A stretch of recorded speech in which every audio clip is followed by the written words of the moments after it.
even in 2023, the idea that you would have scenes with armed, militarized, corrupt police creating Molotov cocktails to try to portray the left as being the boogeyman and using very heavy-handed military force against basically peaceful protest. That would have been thought to be odd and maybe a bit exaggerated. But by the time the movie came out, that had already been happening.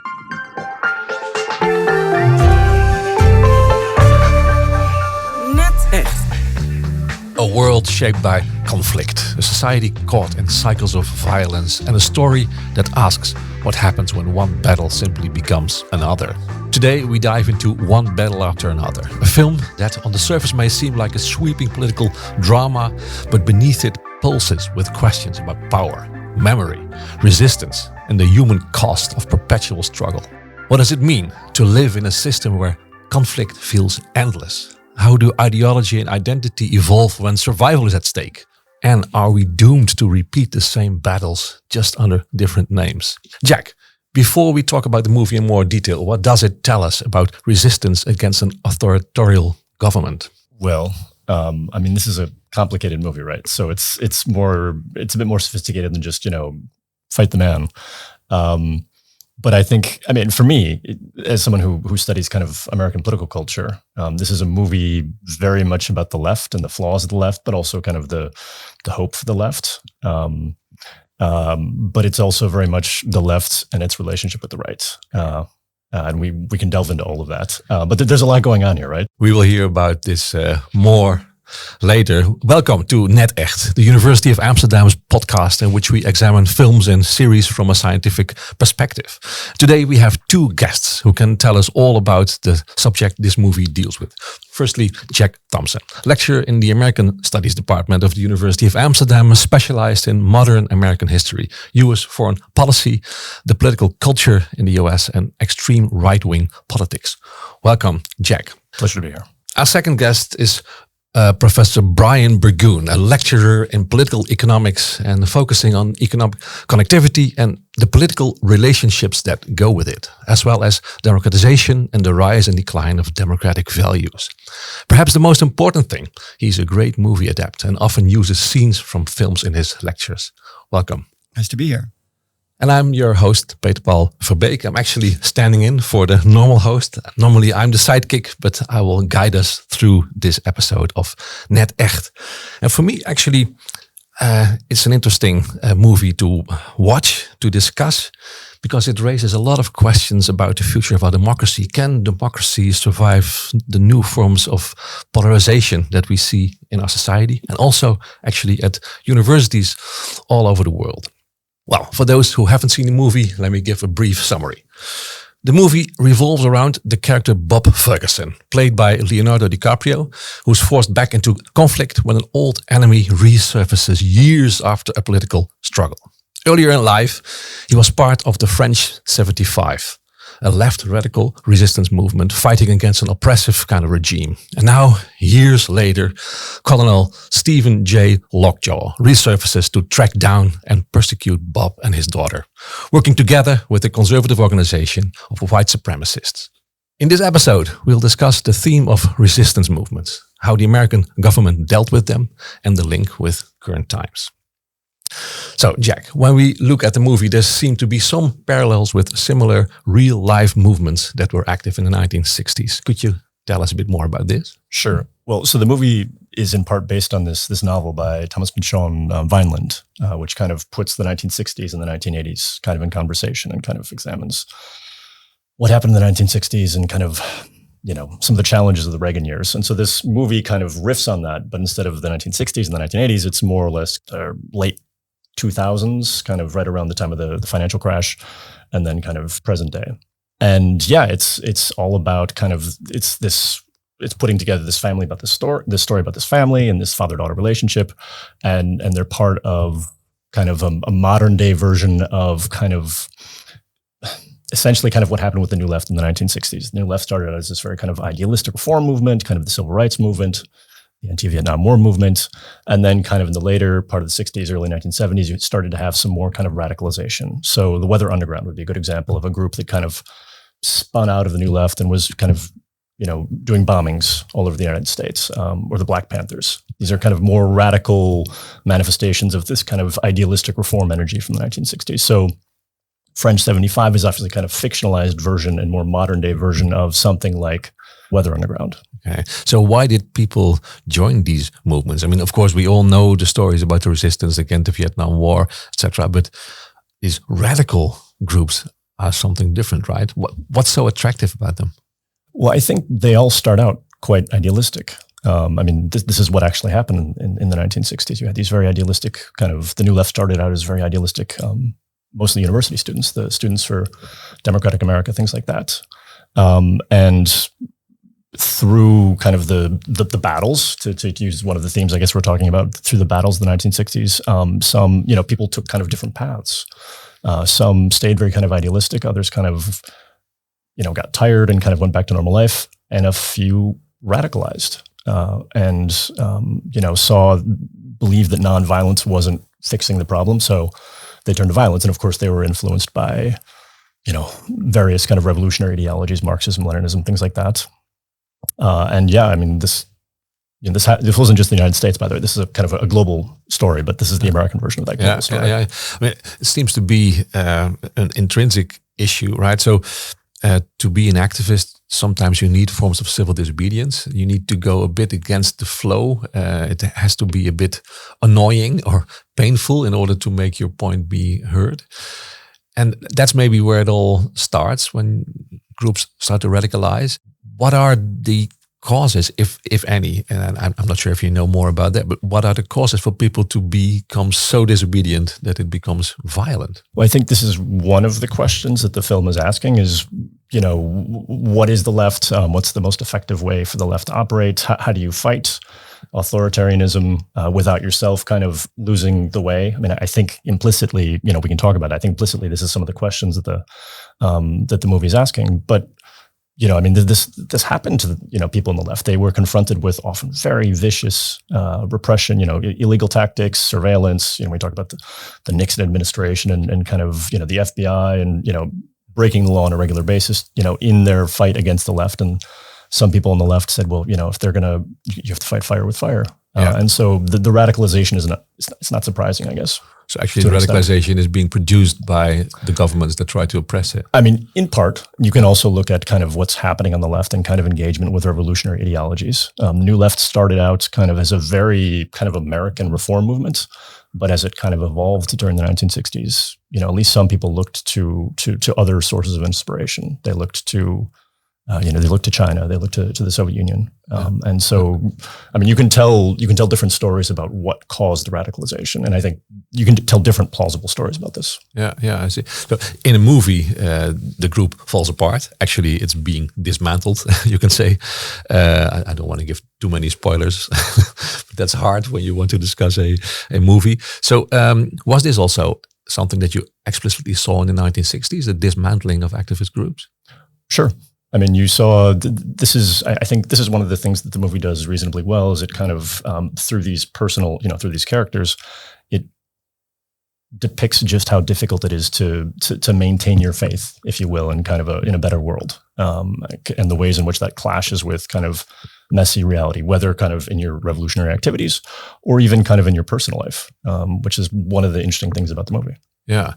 So also back then, apparently it didn't seem to be possible to have a good democratic discussion about the different viewpoints, but people needed to move beyond the limits of democracy.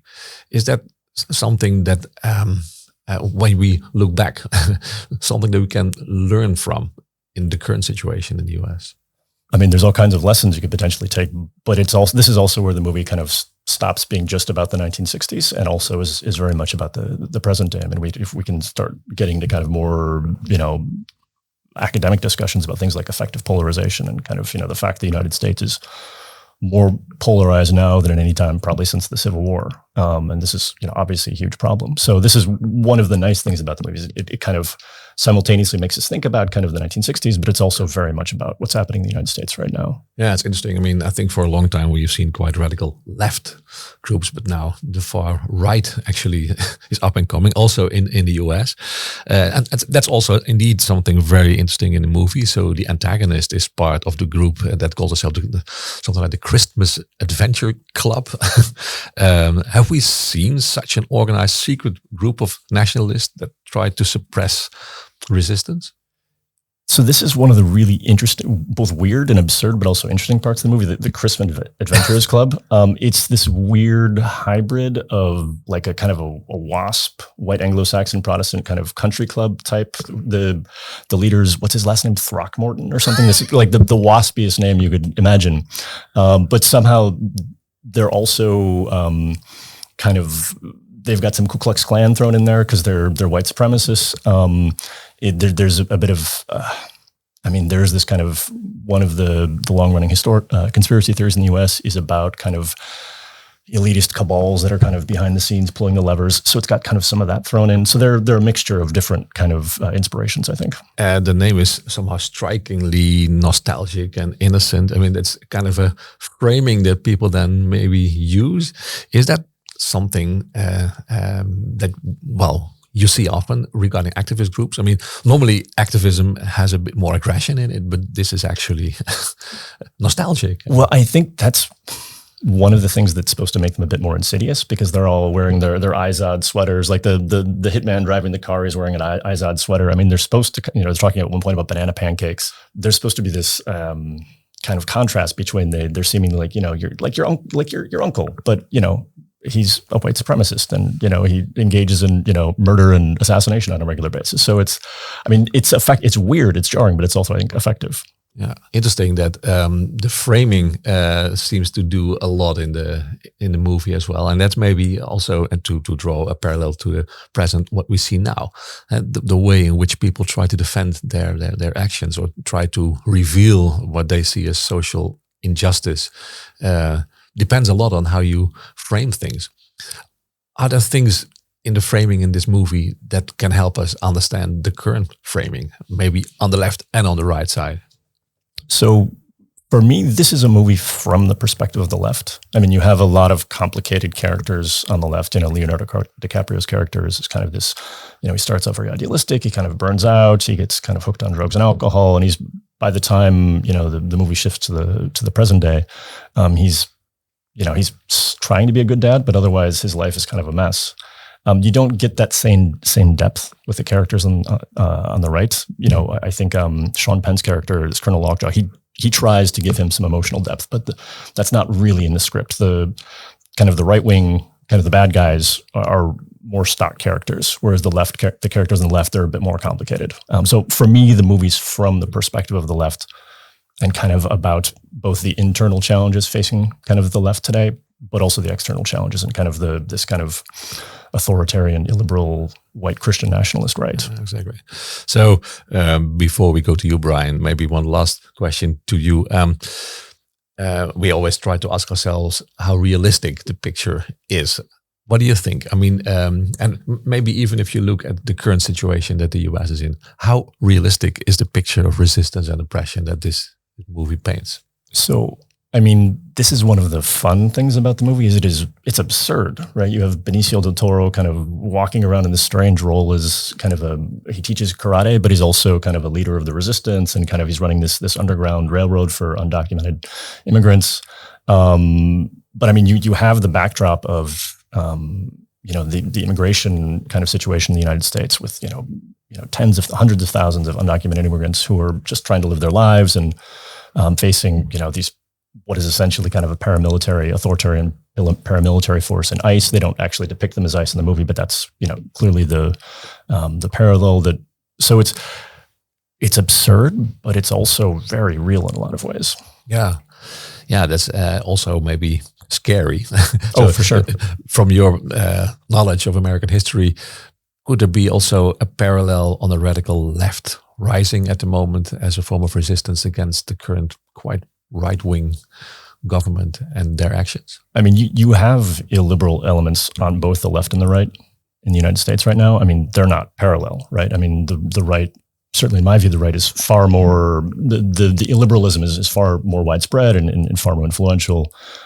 You certainly have kind of illiberal elements in the left right now, but they're not particularly influential. We don't have any kind of widespread bombing campaigns so I'd be very careful about drawing parallels. But you certainly do have illiberal elements on the left. I think we will move to the situation in the US in a few seconds when we speak to you, Brian, about ICE, etc. But maybe then one last question still to you in relation to American history. You see at the moment in the US also quite a lot of resistance against the Trump administration. What are your expectations about the future of democracy in the US? Will the polarization, that's a big question, I know. Maybe you can give a simple answer. But I mean, the society is so polarized that it becomes very hard to do what is really needed for democracy, to have a dialogue. I mean, it's in a bad place. I mean, I don't think that there's any sugarcoating that. It's probably, and it's, I mean, you've had moments in American history where it's been very fragile, and this is clearly, one of those moments.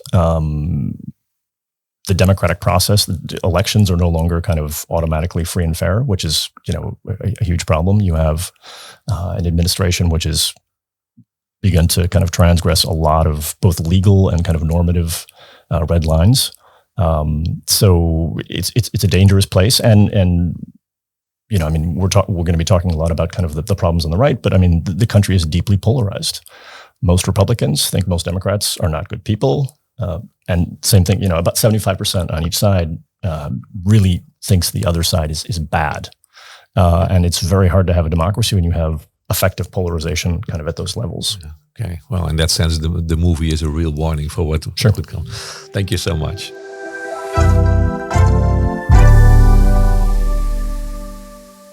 Let's go to you, Brian. So we already started to speak about Trump and ICE. I mean, in a way, the movie seems to be painfully realistic. If you take this in mind, how do you view this? How did you experience the movie in relation to the current situation in the United States?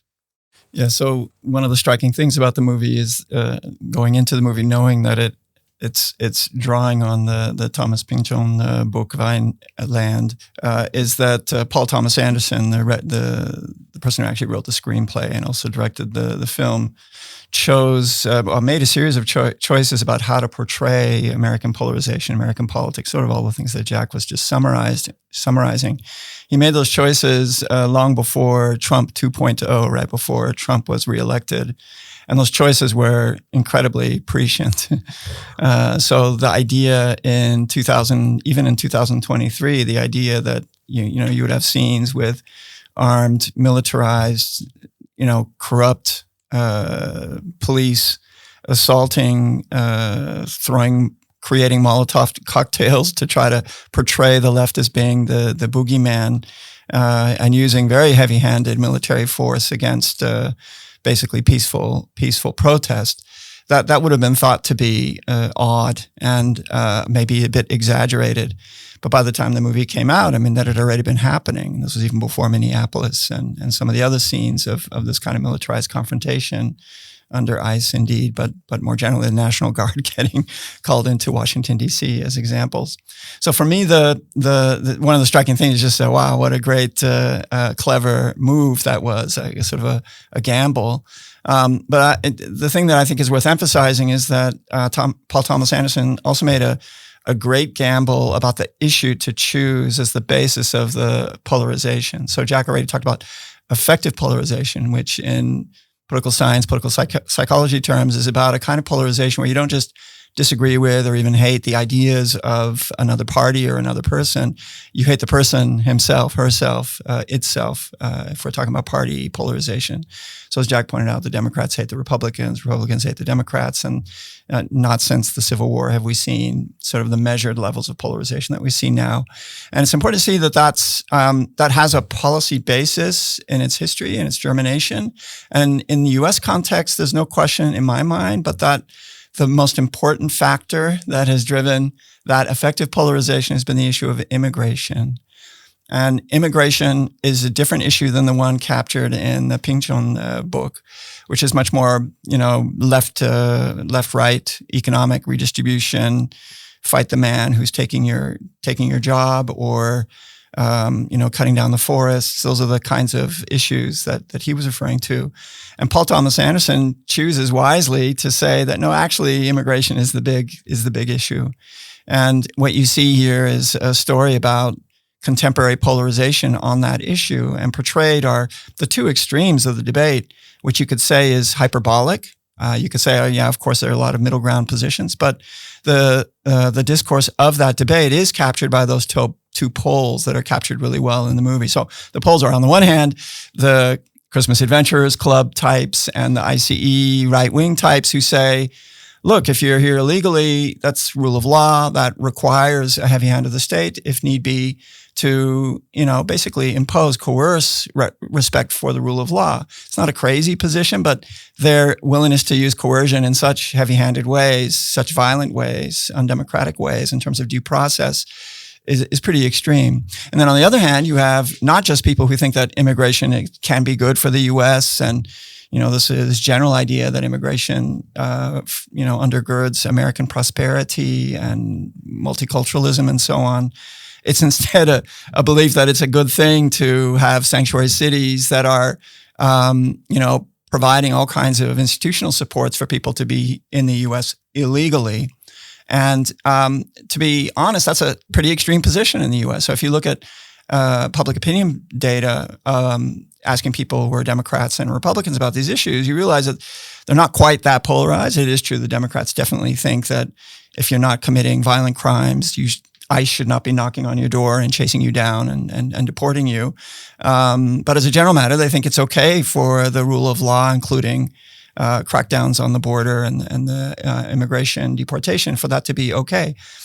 Obama did a lot of deportation relative to his predecessors, as an example. And then the Republicans, likewise, also are, they're really in favor of this protecting the border, but they're not necessarily in favor of deporting non-criminal or non-violent criminal immigrants and so on. Anyway, so you have this really incredible portrayal of the polarization. And that's very accurate. I mean, it was a very prescient choice and a very accurate choice to capture what's really going on in American politics. And it also creates the comedy of the story, these really extreme positions, which I thought was very sympathetic. Yeah, and in that sense, it is indeed kind of a mirror of the current situation. Super interesting. But I mean, in the movie, the resistance is really harshly suppressed, and opponents are labeled as terrorists under the guise of security, whatever. Do you see a parallel with the current situation in the US here as well? Yeah, so in Trump 1.0, as it were, so when Trump was elected in 2016, got elected out of power in 2020, as you all know, he also faced substantial protests for a variety of policies. In this case, it was not immigration per se, it was the Black Lives Matter movement in particular that provoked, even under the pall of Corona, of the COVID lockdowns, it provoked a very mass scale and widespread protest. And that protest was something that very quickly riled Trump, partly for the white nationalist reasons that Jack was alluding to before. Trump was pretty clear about his white nationalist instincts in his first term. And even in that first term, there were these really significant confrontations between the police and right-wing elements within the police and militia groups on the one hand, and then the sort of pro-Black Lives Matter groupings doing the protesting. And you saw a militarization of that confrontation and a tendency in a lot of accounts of what was going on in some of those confrontations to try to provoke the left, to provoke the Antifa elements of the left to get them to get things done. And then there's no question but that every time there's been a confrontation in Trump 2.0, confrontation between the National Guard and protesters who are trying to film or protect their neighbors against an ICE incursion, every time that happens, you definitely see a discourse where everybody in the Republican administration, and not just Trump and his ICE Barbie and Bondi, the Chief Justice, not just not just those people, but also Republican Party representatives are all screaming, "Oh, look, it's just a terrorist, and this was self-defense, and it's okay to shoot this protester." And anyway, these are very extreme politics, and they also include what gets portrayed in the film: these false flag operations, where the right is so venomous in their hatred of the left. The polarization is so deep that they're willing to try to portray the opposite as violent in their incursions, not peaceful protesting and yelling and screaming with placards, but people throwing rocks or Molotov cocktails. And it's not the real protesters who are doing that. It's in the movie. It's them paying somebody to dress up like a protester and throw a Molotov cocktail. And it's all about legitimating a harsher crackdown.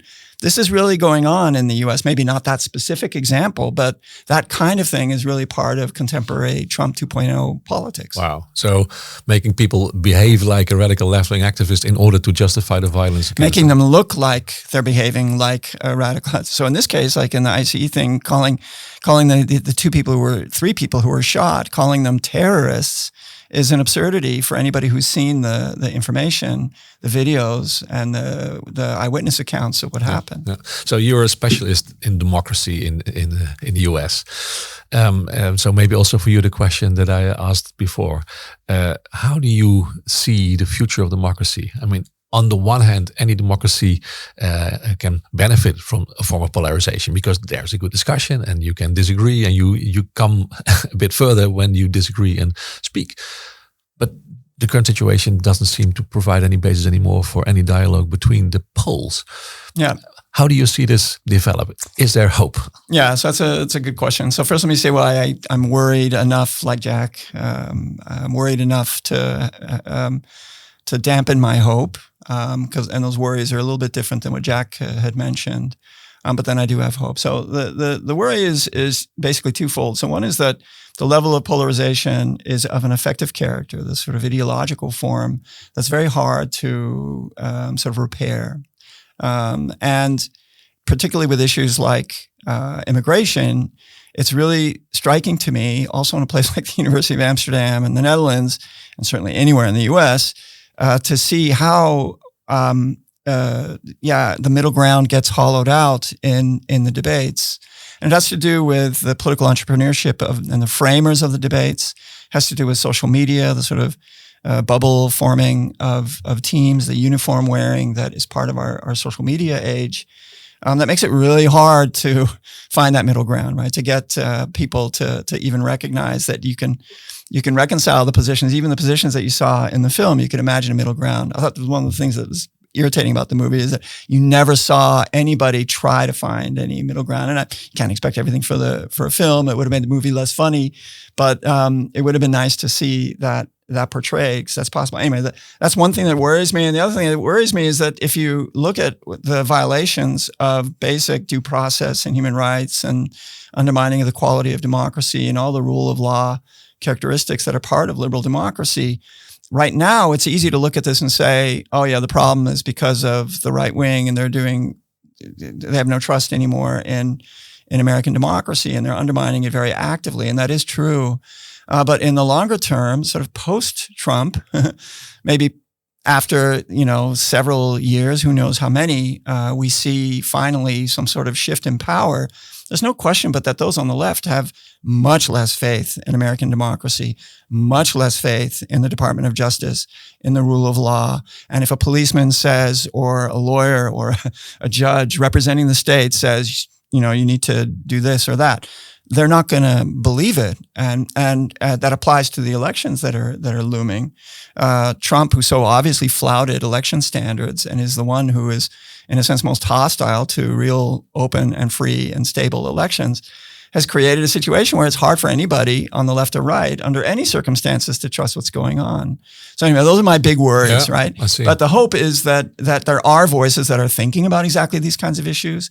We're doing research that show that if you look at the average American public opinion on, let's say, immigration, the positions are not those two extremes that we see portrayed in the film. There is middle ground.